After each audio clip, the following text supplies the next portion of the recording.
Good morning to you all and a very warm welcome to Shabbat at the House. In case you're new to our group, the House is a house church. We often meet on Saturdays for what is called Shabbat at the House. You are currently watching this stream on our official YouTube channel, so if you'd like to subscribe, then you'll be alerted to future events and uploads as well. Also, you can watch recordings such as this one on our channel in your own time. Please feel free to consult and follow us on our various social media platforms where we post what's happening and when.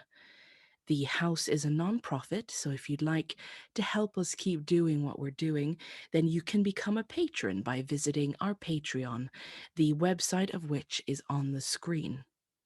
Or if you'd like to make a one-off donation, you'll also see our PayPal email on there. My name is Natalie Kendel, and I will be your host for today. This morning, we'll be exploring a story found in the book of 2 Kings. But before we get to that, we'll kick off this morning with some music. And if you'd like to sing along, the lyrics will be on the screen. So whether you're enjoying some hot morning tea or you're still wrapped up in bed, we hope that your time with us this morning is meaningful.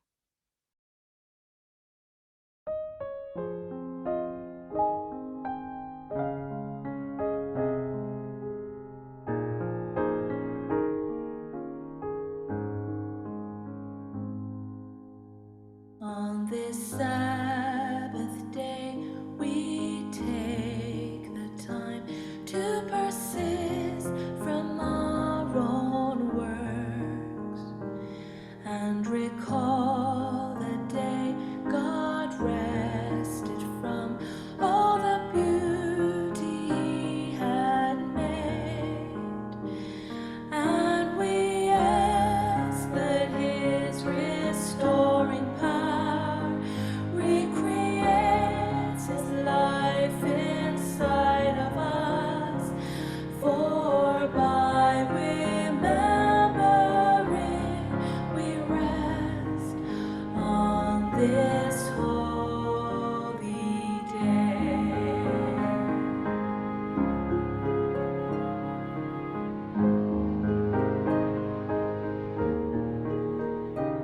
When we recall that God is God and life depends on Him, we can stop pretending we're in charge and let the King be King. And we ask that His restoring power recreates His life inside of us, for by remembering we rest on this holy day.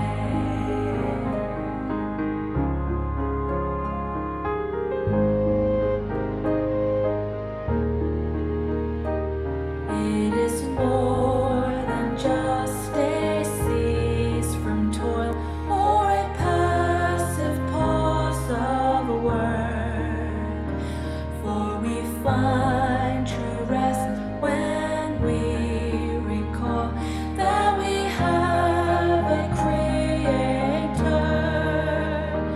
and we ask that His restoring power recreates His life inside of us, for by remembering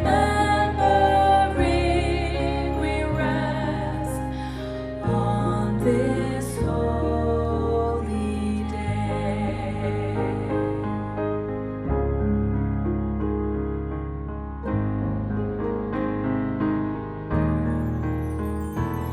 This memorial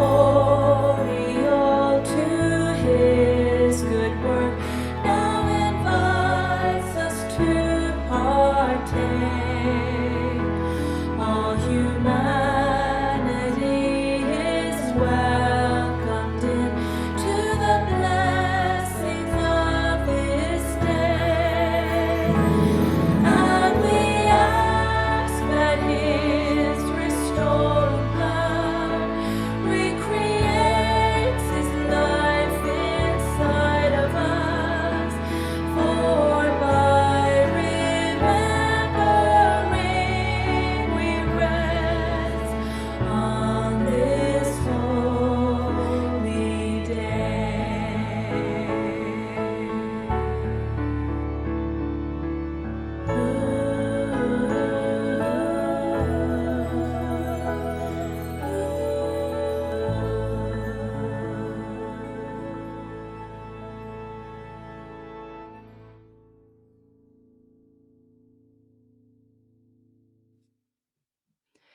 A couple of weeks ago, we introduced a new segment on Shabbat at the house called How to Be Image Bearers. In it, we share glimpses of the many and diverse ways that we can express and show God's love in the world. Today's example is taken from a Twitter thread. At Hemant Book writes, a Muslim colleague asked our hotel if they would give him a snack before he began his fast. They said, okay, please come down at 2:30 a.m. When he went, he found a full buffet breakfast laid out. The hotel said that it was the least they could do. And Babar Ahmed adds, my 14-year-old nephew just returned from a geography field trip with his grammar school. The not Muslim teachers woke up at 3 a.m. to prepare food for the 10 fasting Muslim boys. May we find inspiration from these loving examples. Our story today is found in the book of 2 Kings, chapter 5. Let's dive right in and begin reading from verse 1. Now Naaman was commander of the king of Aram's army. He was highly respected and esteemed by his master because through him Adonai had brought victory to Aram. But although he was a brave warrior, he suffered from leprosy. So here we are introduced to the first character in our story, a man named Naaman. And right off the bat, we're told quite a few things about him, which we're now going to unpack a bit. First on the description list, we're told Naaman is the commander of the king's army. So he is the head general, if you will. Now, right away, something here may stand out to us as readers, but it most certainly would have stood out to an Israelite. Because we're told that Naaman is not just the commander of any army, he is the commander of the army of the king of Aram. Aram is located northeast of Israel in what is present-day Syria.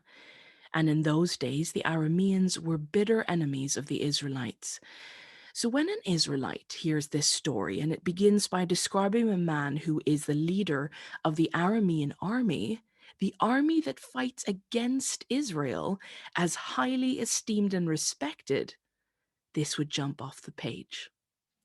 But the Israelite reader may say, well, the text says he was highly respected by his master, the king of Aram. That's perhaps not so surprising. After all, they are on the same team. But then the second shocker hits. Number 4 on the list of descriptions states that through Naaman, Adonai, the Lord God of Israel, had brought victory to Aram. Our God bringing victory through an Aramean, bringing victory to Aram?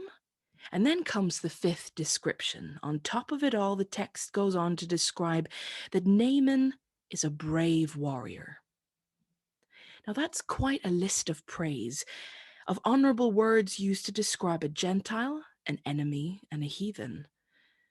And finally, at the end of the list, it says, but although he was a brave warrior, he suffered from leprosy. Now, leprosy was a disease well known in Israel. It was a disease which, in the last stages, ended up turning one's skin snow white. It was deadly, infectious, and associated with ceremonial uncleanness. In other words, not just physical uncleanness, but spiritual and moral uncleanness. When a person was seen to have leprosy, an Israelite would wonder to themselves, what terrible sin have they committed to have deserved such an end? Leprosy was thought of as not a mere physical disease, but an outward sign of inner corruption. And so, when the Israelite reader arrives at this final piece of Naaman's character description, they might exclaim, finally, that's more like it. Well, of course he has leprosy. He's a Gentile, ungodly, an enemy of Israel and of God, all grounds for inner uncleanness. Of course he's cursed with the unclean disease. This story really had me wondering for a second, but now everything is beginning to make sense again. But did you notice something about the mention of Naaman's leprosy? Naaman's leprosy is only mentioned at the very end of his description. Now, usually having leprosy in those days in Israel would be the first defining piece of information about a person. It would be the characteristic they'd be introduced by. The ill wouldn't even have a name anymore, they'd just be the leper or the unclean. This is, for example, demonstrated in that if they ventured into populated areas, they'd have to announce themselves by calling out unclean, unclean as they walked to warn people to keep their distance. Being unclean was literally the first thing a leper was identified as in Israel. But in introducing Naaman, a Gentile, he is announced foremost by all these praiseworthy attributes. And only at the very end of the list are we told, oh, and by the way, he suffers from leprosy. Now, to an Israelite audience, this story is already pretty strange, and it's about to get stranger. Let's continue reading from verse 2. Now, on one of their raids into Israel's territory, Aram captured and carried away a little girl who became a servant for Naaman's wife. So the Aramean army is performing an assault on Israelite land, and in the process, they kidnap and steal away what we might call a prisoner of war, an Israelite girl who is then made a servant, a slave, in Naaman's household. Verse 3. She, that is the girl, said to her mistress, I wish my master would go and see the prophet who is in Samaria. He could heal him of his leprosy. Hold on. So this girl is stolen from her family, her home, everything she knows, is kidnapped by the enemy and condemned to work in the house of an enemy for the rest of her life.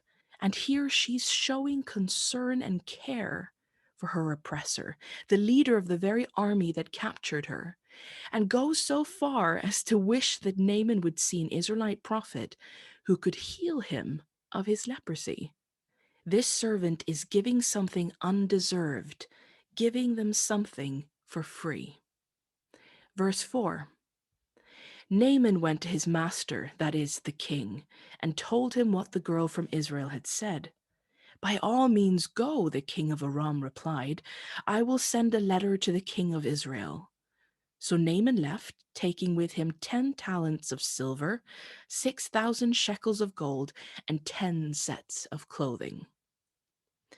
So Naaman tells the king of Aram about what the servant girl has said, and the king, who we've already been told highly values Naaman, says, yes, of course, go try to get help in Israel. In fact, I'll write an official letter to Israel's king for you to take with you, so you'll be received and treated well and given access to this prophet in Samaria. And we're told also that Naaman brings with him silver, gold, and clothes, a lot of it. The worth of the gold alone would today be equivalent of about 174,000 British pounds. Why is he bringing with him so much treasure? Well, you don't get to be healed for nothing. If Naaman was going to be helped, healed from his disease, he expects to have to pay for it. Because Naaman knows very well that in this world, nothing good comes for free. Verse 6. The letter that he took to the king of Israel read, with this letter I'm sending my servant Naaman to you so that you may cure him of his leprosy. As soon as the king of Israel read the letter, he tore his robes and said, Am I God? Can I bring death and bring back to life? Why does this man send someone to me to be cured of his leprosy? See how he's trying to pick a fight with me. Israel's king is not happy with his Amazon delivery that day. In fact, as he reads the letter and sees Naaman standing before him, he tears his robes, a cultural act which expresses great grief or anguish. And he says, I'm not God. I can't bring life to someone already dead. Why is the king of Aram asking of me something I cannot do? Why is he picking a fight with me? By his reaction, we are shown what the king sees when he looks at Naaman. He sees an impossibility, not an opportunity to help or do some good. He sees political games, not the chance for a foreigner to experience the power of Israel's God. The king thinks, of course I can't heal Naaman. Who can heal a condemned person of an unclean disease, which is already a death sentence? How can we make clean a man who is by default unclean because he is a Gentile? And then when Naaman goes back home unhealed, the king of Aram will use this as an excuse to attack us in full out war. Verse 8.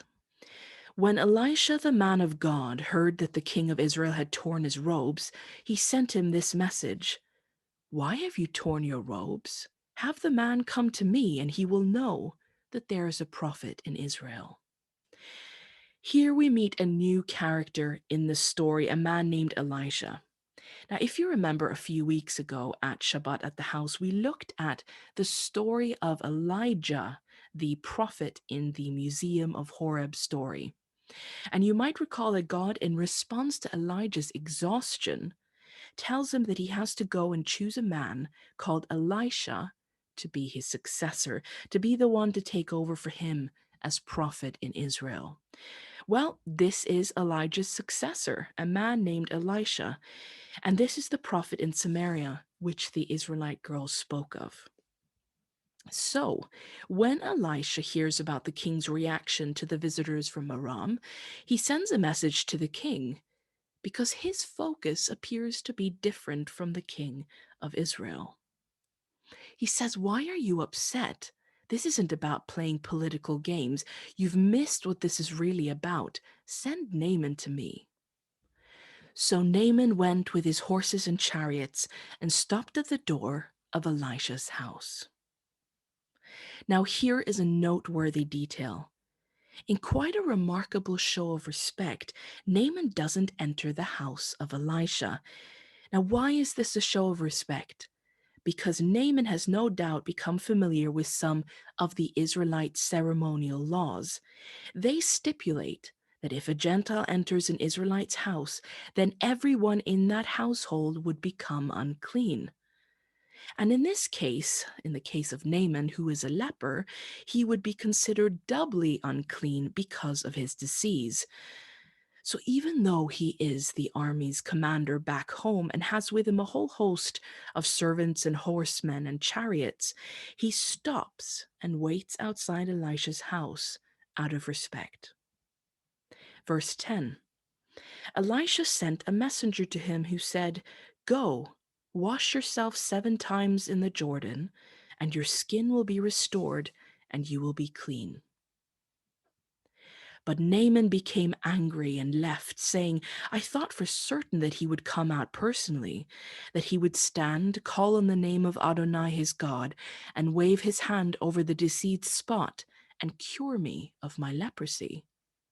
Are not Abana and Pharpar, the rivers of Damascus, better than all the waters of Israel? Couldn't I wash in them and be cleansed? So he turned and went off in a rage. Once Naaman's arrived at the prophet's house, he hasn't received the welcome he expected, nor the help he'd hoped for.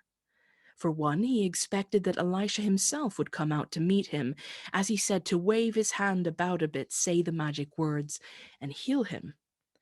But here the prophet seems almost aloof. He sends out a messenger instead, and the messenger tells him to go have a bath in the river Jordan. Now, Jordan was a river in Israel. You can see it here on the map. It ran southward, and its waters ended up in the Dead Sea. But upon being told to go bathe there, Naaman replies, Are not Abana and Pharpar, the rivers of Damascus, better than all the waters of Israel? Now Abana and Pharpar were two rivers in the country of Aram, flowing near the capital city of Damascus in Naaman's homeland. At first glance, Naaman's comment may seem like a vain boast about the superiority of his own country, but there are a few things to consider here. Number one, the Arameans believed in river gods. They believed that gods lived in the rivers of Abana and Pharpar, making them therefore holy rivers. Secondly, if we take another look at the map here, Abana and Pharpar were north of the Jordan. In fact, the same waters of Abana and Pharpar run down into the Sea of Galilee, then into the Jordan River, and finally ending up in the Dead Sea. And if you know anything about water and water sources, you know that the freshest, cleanest water can be found further upstream. The higher up you go, the closer to the source you get, the cleaner the water is. And the further down the stream you go, the closer to the ocean you get, and the dirtier the water gets as well. And so the waters of Abana and Pharpar up north were known for their clear, clean waters. People in the region thought of them as healing, while the Jordan River, even today, is often muddy, brown, and sluggish. It is described as having a clay color. Even the Hebrew word Jordan means to flow down or to descend. The Jordan is not the sparkly, cleared, bottled water you'd prefer to bathe in. It is the muddy brown rivers running towards the end of the river's flow. So perhaps now we can better understand why Naaman is upset. He has this disease which the Israelites refer to as being unclean. Then this Israelite prophet tells him he needs a bath, like he's some dirty foreigner who just forgot to have enough showers. And then he tells him not just to have one bath, but 7. How dirty do you think I am, Elisha? And then Elisha has the audacity to say he should bathe in the Jordan of all places, the brown, dirtier waters of the Jordan River, when there are much superior rivers back home in Aram. Naaman, quite understandably, walks off in a rage. Verse 13. But Naaman's servants approached him and said, "My father, if the prophet had asked you to do something really difficult, wouldn't you have done it? So doesn't it make more sense to do what he says when it's only bathe and be clean?" Naaman's servants who have come with him on this journey follow after him and they say, if the prophet had given you some great challenge to do, you would have done it, right? After all, Naaman has been described as a brave warrior and a military commander. Now, they say, Elisha has given you something easy to do. Why not just go and bathe in the Jordan like he says? It wouldn't be the first time in this story that Naaman is helped by remarkable servants. They are willing to stick their necks out to approach their angry master, to reason with him if it means he might be cured. Verse 14. So he went down and immersed himself in the Jordan 7 times, as the man of God had told him, and his skin was restored and became like the skin of a child, and he became clean. Then Naaman and all his attendants went back to the man of God. He stood before him and said, "Now I know that there is no God in all the world except in Israel. So please accept a gift from your servant." Here, Naaman's reaction to being healed is pretty astounding. This time Naaman comes to the prophet's house, Elisha comes out himself to meet him. And Naaman doesn't just thank Elisha, he says, "I now believe. I know that your God is the only God in all the world." And the Aramean commander says, "Here, accept these gifts I've brought for you as gratitude for my healing." The prophet answered, "As surely as the Lord lives, whom I serve, I will not accept a thing." And even though Naaman urged him, he refused. Though Naaman insists and urges Elisha to accept his gifts again and again, Elisha says, "No, I will not." What is the reason for Elisha's refusal? Is he being coy, humble? Is he a minimalist, refusing material goods? If we look at Naaman's response to being healed, there's more than one change, more than one thing that happened to him. Because not only is his leprosy gone, he has also gained faith in Israel's God. He has been healed by God, and in the Israelite mind, this is more than just skin deep healing. After all, if you remember, leprosy is considered an outward sign of inner corruption. And if that's the case, then the healing of that outward disease would be viewed as a sign of forgiveness, an inner change, a healing of inner uncleanness. In other words, being healed of leprosy was considered in the land of Israel as a sign of acceptance from God and reconciliation to God. Naaman not only lost his leprosy that day, but he has gained relationship with the God of Israel. And if you know anything about the God of Israel, you'll know that whatever he gives for free. His forgiveness is free, his healing is free, his help is free. It doesn't come with a price tag. Elisha knew this. He knew, one, that any healing didn't come from himself, but from God, and two, that this was a free gift. If Elisha was now to accept these expensive gifts from Naaman, what would that be saying? What would he be communicating to the Aramean commander? That God's forgiveness or healing or acceptance costs something, that we can somehow buy or earn it. And so he says, "No, thank you. I won't take these things from you."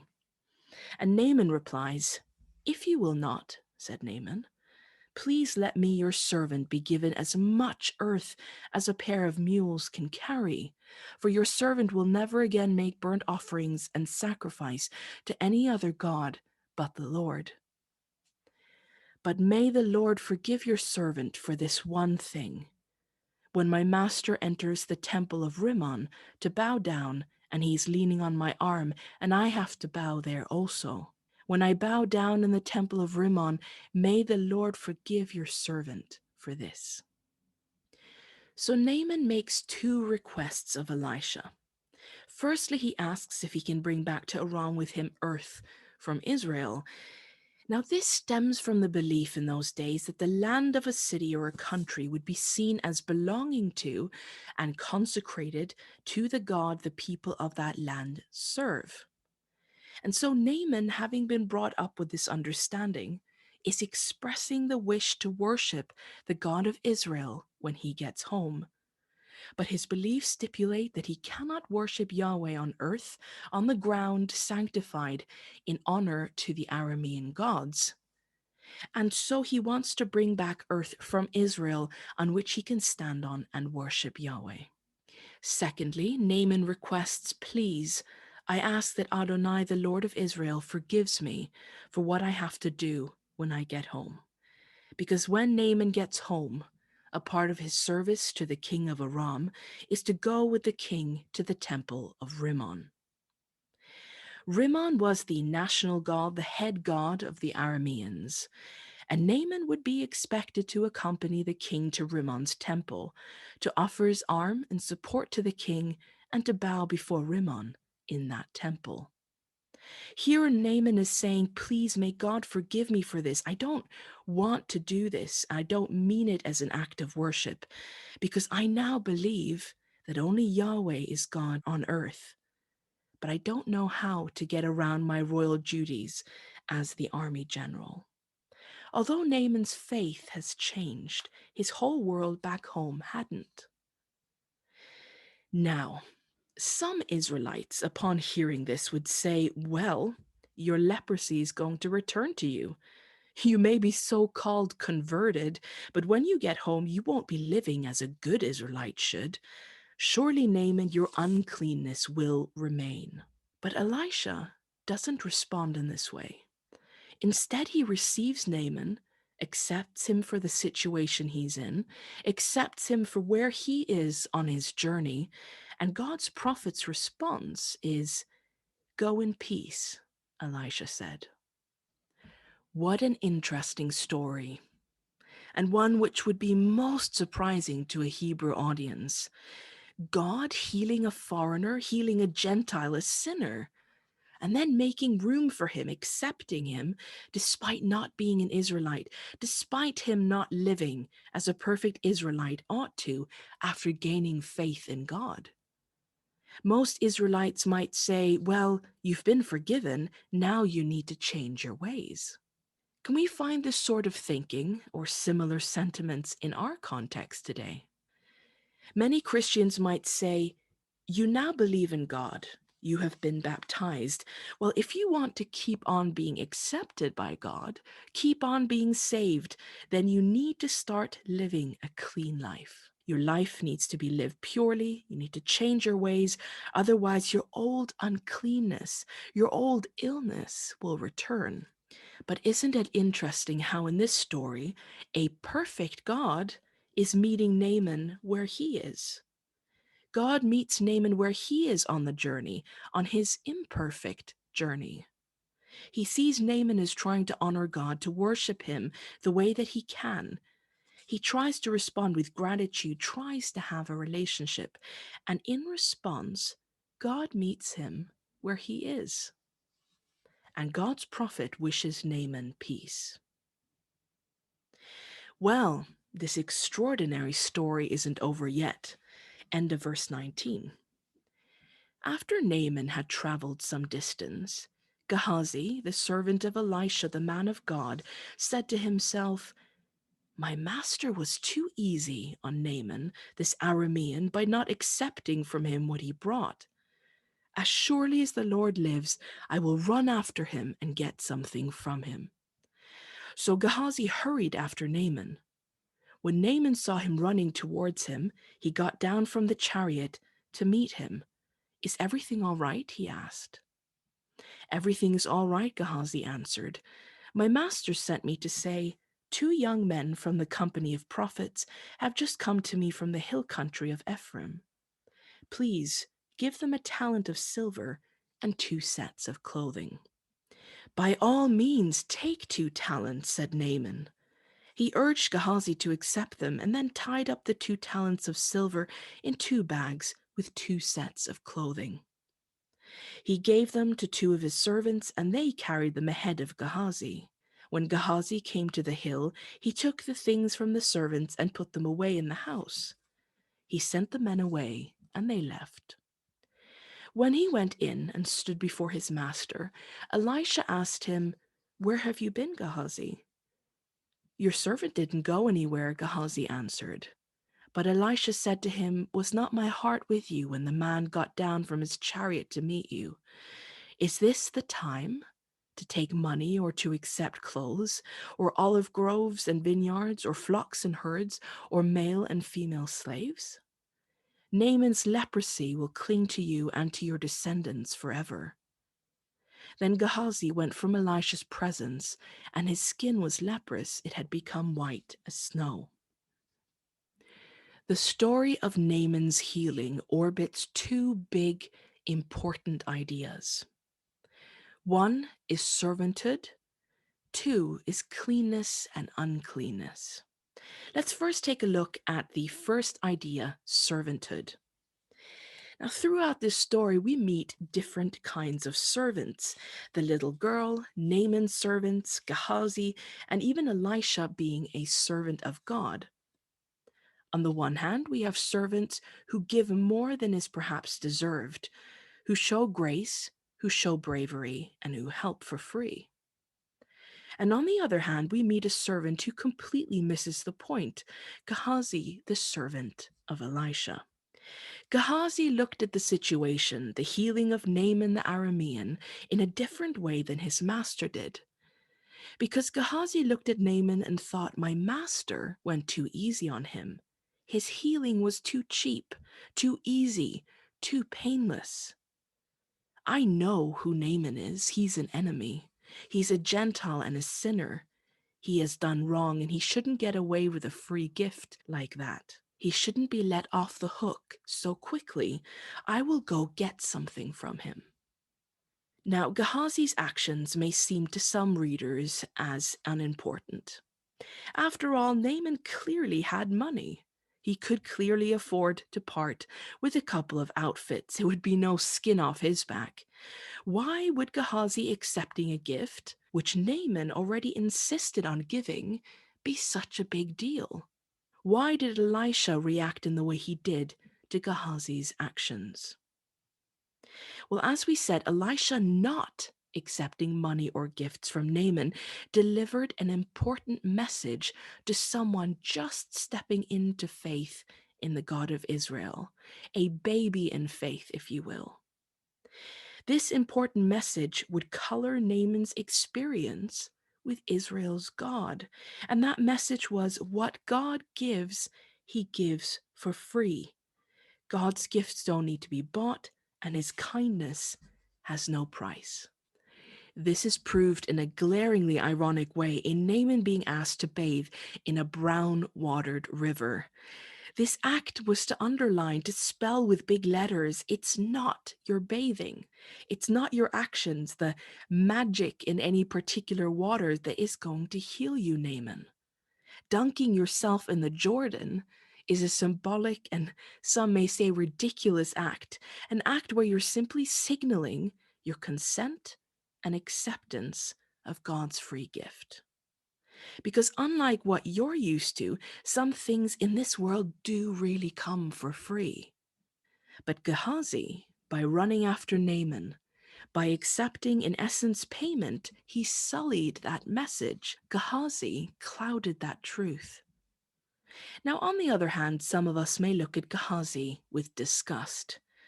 We may see a man acting out of greed, a greedy servant who saw a chance to make some money off helping a sick person. But Gehazi's thinking may not be so far off from our own at times.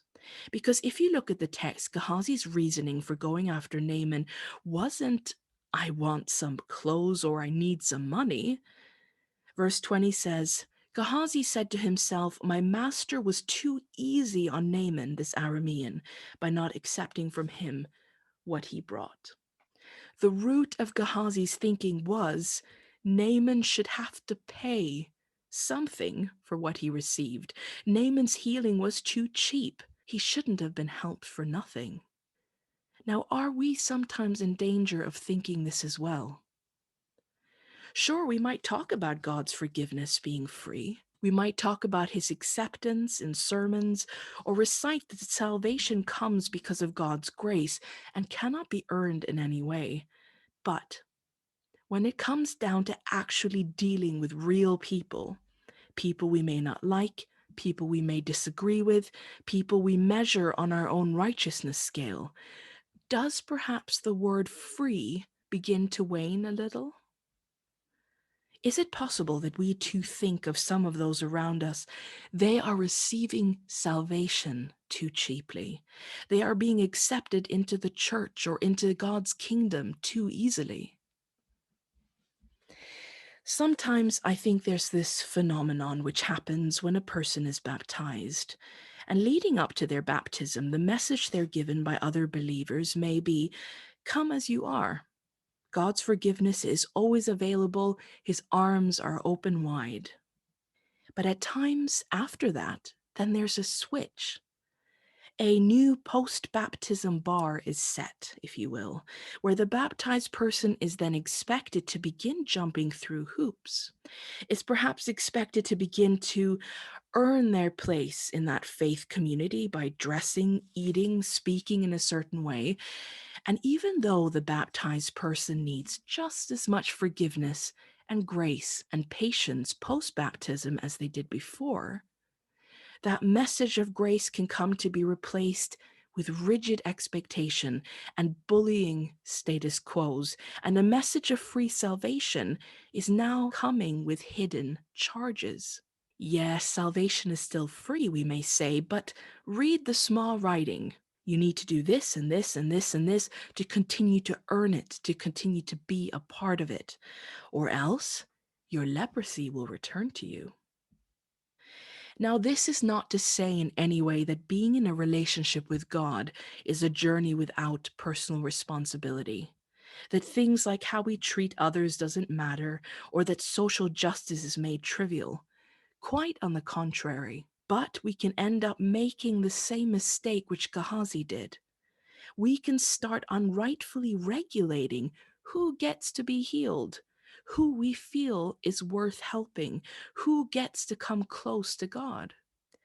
If it's easier to get into the kingdom of God than it is to get into a church, that should be a red flag.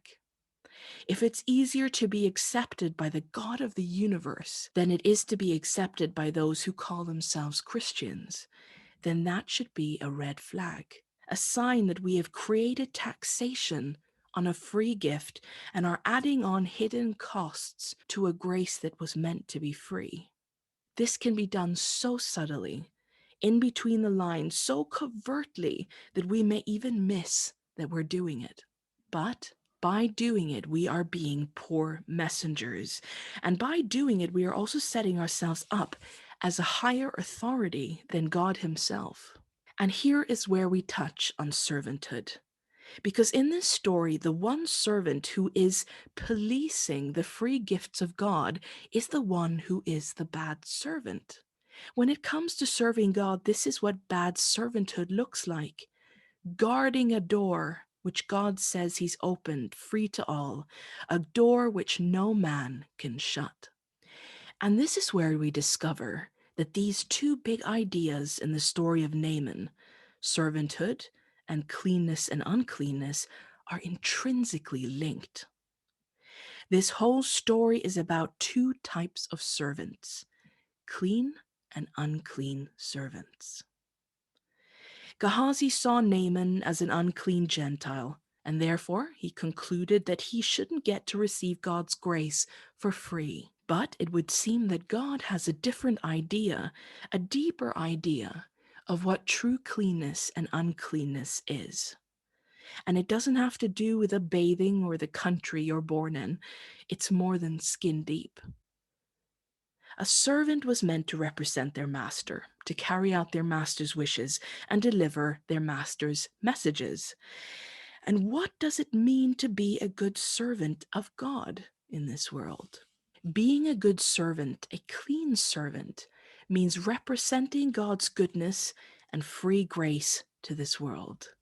This is what it means to have an allegiance to Him. A good servant doesn't try to get in the way of his or her master or what they're doing.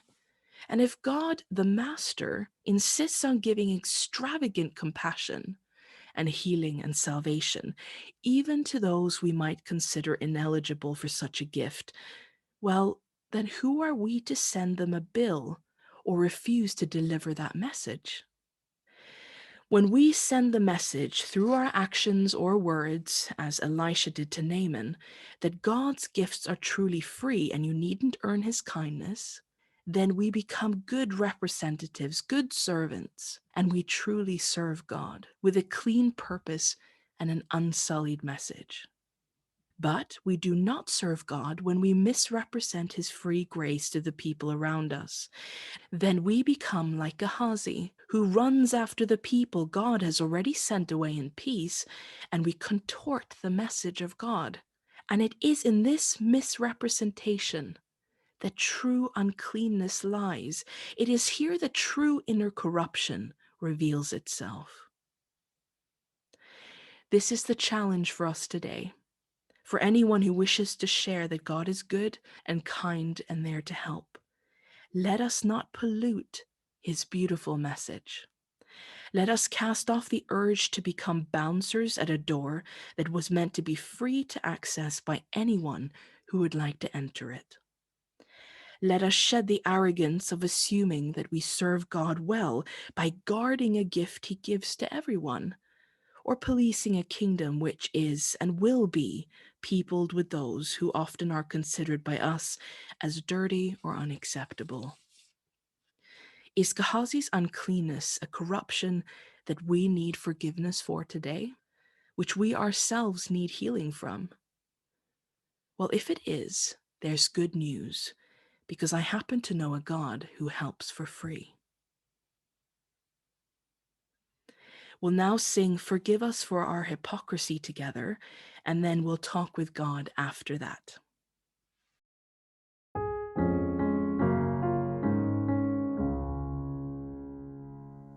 Forgive us for hypocrisy, the gap between our words and lies. Oh Father, you the truth itself, come and cast your light upon our lives. Forgive us for our apathy when faced with others' burdens. Create a servant's heart in me. Follow Jesus into service. Forgive us for our arrogance when we hide behind traditions. Come wash our false entitlement with a spirit of humility. Forgive us for unwillingness, for the times we don't respond to you. Oh, thank you for your patient love, where we always find forgiveness.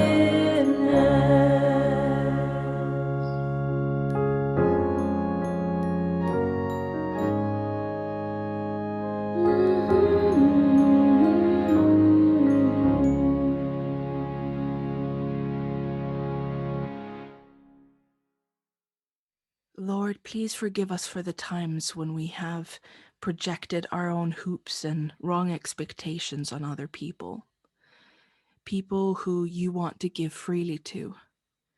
Help us not to get in the way of your work. Help us not to get in the way of your voice and your message. And forgive us for when we turn your good news into a burden. Please bring healing to us. Please inspire in us patience. Please bring hope in the dark places of our hearts and our communities. Let us not tarnish the gifts you give to human beings with our own prejudices or greed or pride. But let us say, as Elisha did to his servant, this is not the time to accept or ask for payment. Remind us that we are not guards of the truth, but that you are truth itself, and you invite us to come, even in our guilt, to find forgiveness and acceptance in you. Please hear the silent prayers of those who have joined us this morning. You know their needs, what's in their hearts. Please help them. Please renew our hope, and let us treat each other well. Let's conclude our prayer by singing Living Letters.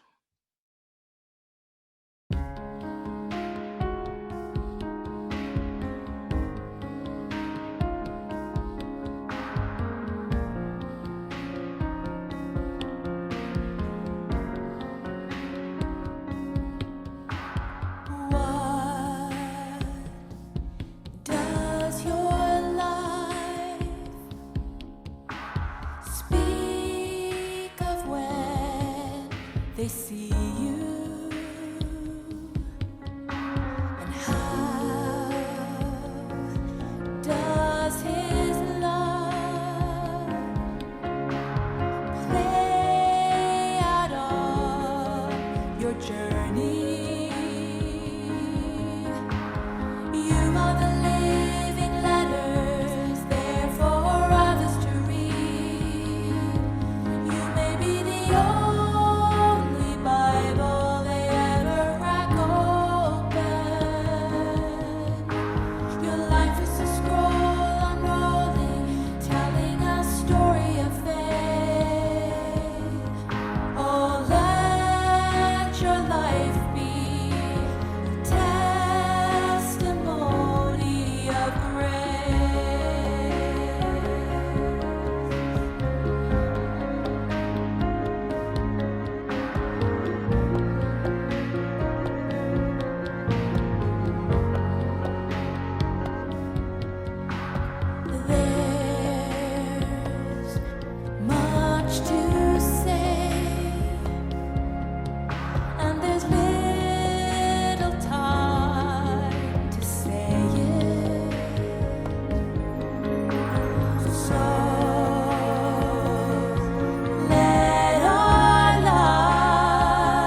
That's it from us at Shabbat at the House. Thank you to each of you for sharing of your valuable time with us today. An HD version of the recording of today's Bible story will be uploaded a little bit later on our channel. Otherwise, I wish you all a meaningful week. May God's peace be felt especially loudly, and may we choose to have the courage to be kind to those around us and to ourselves. Shabbat Shalom. See you next time.